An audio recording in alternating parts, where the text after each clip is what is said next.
Halo semua, semoga sobat semuanya sehat-sehat, bahagia, dan sukses selalu ya. Amin ya robbal alamin. Gak usah basa-basi ini itu sana sini panjang lebar segala ya. Seringkali para petani terpukau oleh berbagai video maupun artikel pembuatan pupuk organik cair atau POC yang beredar di internet, yang seolah-olah menunjukkan bahwa bahan organik dapat berubah menjadi larutan penuh ion atau senyawa nutrisi hanya dalam hitungan hari ataupun minggu. Namun kenyataannya tidak sesederhana itu, karena sebagian besar nutrisi masih tersimpan di dalam jaringan bahan organik dan memerlukan proses penguraian oleh mikroorganisme yang membutuhkan waktu lama untuk dapat dilepaskan, sehingga tersedia bagi tanaman dalam jumlah yang besar dan benar-benar signifikan bagi pertumbuhan tanaman tersebut. Di video ini saya akan menjelaskan bahwa ada fakta menarik tentang pembuatan POC yang sering tidak disadari oleh kita para petani maupun penghobi berkebun. Di kesempatan terpisah, saya akan menunjukkan bagaimana cara membuat pupuk organik cair super atau super POC, di mana super POC tersebut mengandung ion nutrisi yang siap diserap tanaman dalam jumlah banyak. Ini adalah pembuatan POC kualitas tinggi ya. Mengapa tidak sekarang saja saya bagikan pembuatan super POC tersebut? Ini agar sobat benar-benar fokus memahami dengan mendalam terlebih dahulu bagaimana fakta tentang pembuatan POC selama ini yang sering kita percayai, dan agar videonya tidak terlalu panjang ya. Nanti akan membuat pusing dan tidak terkonsentrasi penuh. Biasanya begitu, saya juga sering pusing melihat video yang terlalu panjang.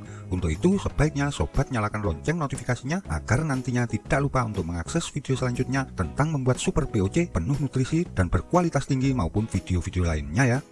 Yuk kita teruskan bagaimana fakta pembuatan POC pada umumnya. Saya contohkan salah satunya pembuatan POC dari kulit pisang. Hal penting yang sering disalahpahami dalam pembuatan pupuk organik cair kulit pisang adalah anggapan bahwa semua nutrisi yang terkandung di dalam kulit pisang tersebut akan berpindah ke dalam cairan fermentasi. Padahal secara ilmiah hal tersebut tidak sepenuhnya benar, bahkan sebagian besar tidak tepat. Ketika kulit pisang digunakan dalam keadaan utuh atau hanya dipotong-potong besar atau dipotong kecil-kecil, sebagian besar unsur hara masih tetap terikat di dalam jaringan padat kulit pisang. Fermentasi memang menghasilkan cairan yang mengandung nutrisi terlarut, tetapi jumlahnya seringkali jauh lebih rendah dibandingkan total nutrisi yang sebenarnya tersimpan di dalam bahan organik tersebut. Dengan kata lain, sebagian besar kalium, fosfor, magnesium, kalsium, dan nutrisi lainnya masih berada di ampas atau residu padat setelah proses fermentasi selesai. Untuk memahami mengapa kulit pisang utuh menghasilkan POC yang relatif rendah nutrisinya dalam waktu singkat, kita perlu memahami bagaimana mikroorganisme bekerja. Banyak orang membayangkan bahwa setelah kulit pisang dimasukkan ke dalam wadah fermentasi, bakteri akan segera memakan seluruh kulit pisang dan mengubahnya menjadi nutrisi dalam beberapa hari. Kenyataannya tidak sesederhana itu. Sepertinya secara tidak sadar kita membandingkan cara makan bakteri dengan manusia. Bakteri tidak memiliki sistem pencernaan seperti manusia. Manusia memiliki sistem pencernaan yang sangat kompleks dan efisien. Ketika kita memakan pisang, makanan tersebut langsung mengalami proses penghancuran mekanis oleh gigi. Setelah itu makanan masuk ke lambung yang mengandung asam kuat dan berbagai enzim pencernaan. Selanjutnya, makanan bergerak ke usus halus, tempat berbagai enzim kembali memecah karbohidrat, protein, dan lemak menjadi molekul yang sangat kecil. Hasil akhirnya adalah nutrisi seperti glukosa, asam amino, vitamin, dan mineral dapat diserap langsung oleh tubuh melalui dinding usus. Proses merubah seluruh bahan makanan atau bahan organik yang masuk ke dalam sistem pencernaan manusia hanya memerlukan waktu 24-72 jam agar ion nutrisi tersedia untuk pertumbuhan atau perkembangan manusia. Dengan kata lain, tubuh manusia memiliki pabrik pengolahan nutrisi yang sangat canggih dan bekerja secara terus-menerus. Sebaliknya, bakteri tidak memiliki lambung, usus, atau organ pencernaan seperti manusia. Bakteri hanya dapat menyerap molekul yang ukurannya sangat kecil melalui dinding selnya. Mereka tidak bisa menelan potongan kulit pisang, tidak bisa menggigit, dan tidak bisa mengunyah. Karena itu, sebelum nutrisi dapat diserap oleh bakteri, jaringan kulit pisang harus terlebih dahulu dihancurkan secara bertahap menggunakan enzim yang dilepaskan ke lingkungan sekitar. Kulit pisang utuh adalah benteng bagi nutrisi kulit pisang yang tersusun dari miliaran sel tumbuhan. Setiap sel dilindungi oleh dinding sel yang tersusun dari selulosa, hemiselulosa, pektin, dan berbagai senyawa struktural lainnya. Bagi bakteri, dinding sel ini merupakan penghalang yang harus ditembus terlebih dahulu sebelum nutrisi di dalam sel dapat diakses. Ketika kulit pisang dibiarkan utuh, bakteri hanya dapat menyerang bagian permukaan luar yang bersentuhan langsung dengan larutan fermentasi. Lapisan bagian dalam masih terlindungi oleh jaringan tanaman yang belum rusak. Akibatnya proses penguraian berlangsung sangat lambat karena bakteri harus menghancurkan lapisan demi lapisan secara bertahap. Situasinya mirip seperti seseorang yang ingin mengambil isi sebuah gedung besar tetapi hanya diperbolehkan masuk melalui satu pintu kecil. Prosesnya tentu akan jauh lebih lambat dibandingkan jika seluruh dinding gedung sudah dihancurkan terlebih dahulu. Membuat atau memotong lebih kecil memang membantu, tetapi belum menyelesaikan masalah. Memotong kulit pisang menjadi potongan-potongan kecil memang meningkatkan luas permukaan bahan yang dapat diserang atau dimakan oleh lebih banyak mikroorganisme. Namun setiap potongan masih terdiri atas jutaan sel tumbuhan yang sebagian besar masih utuh.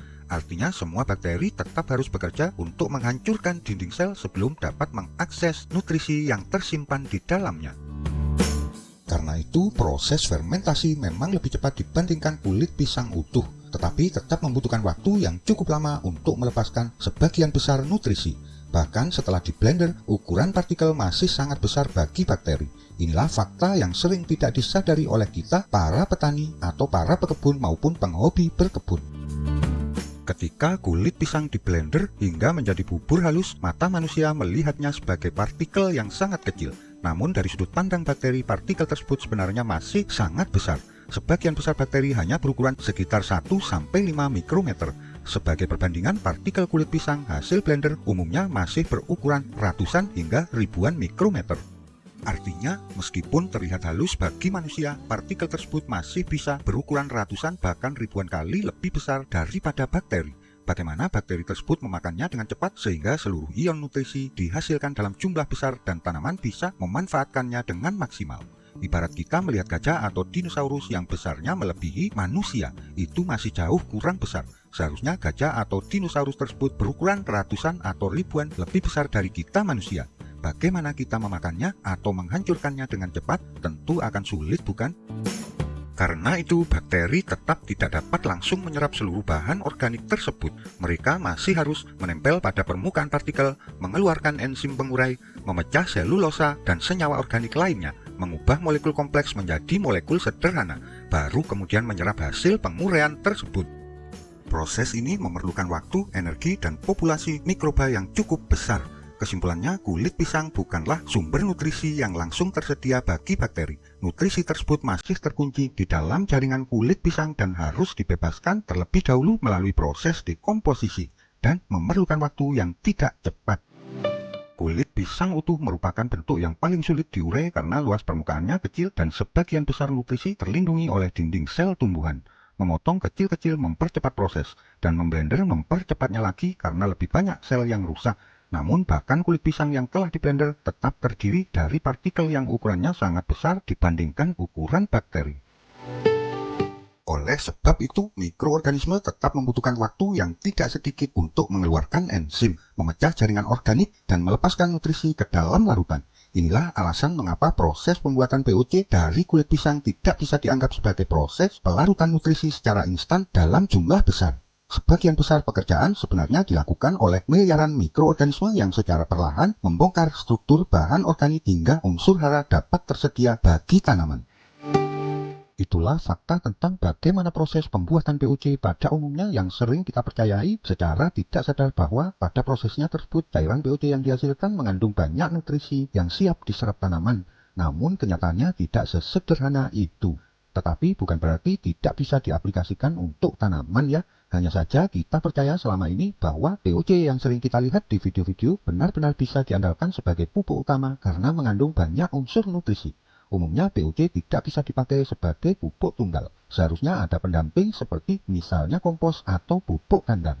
Atau bahkan tidak diaplikasikan POC seperti itu pun tanaman tidak akan kekurangan nutrisi selama kita aplikasikan pupuk lain sebagai pupuk utama seperti kompos atau pupuk kandang tersebut maupun pupuk sintetis. Sampai di sini dulu video ini ya. Semoga bermanfaat. Jangan lupa subscribe, like, komentar, ataupun share ya. Serta nyalakan lonceng notifikasinya agar tidak ketinggalan update video-video terbaru dari channel tutorial berkebun ideal. Semoga sobat semuanya sehat-sehat, bahagia, dan sukses selalu. Amin ya robbal alamin.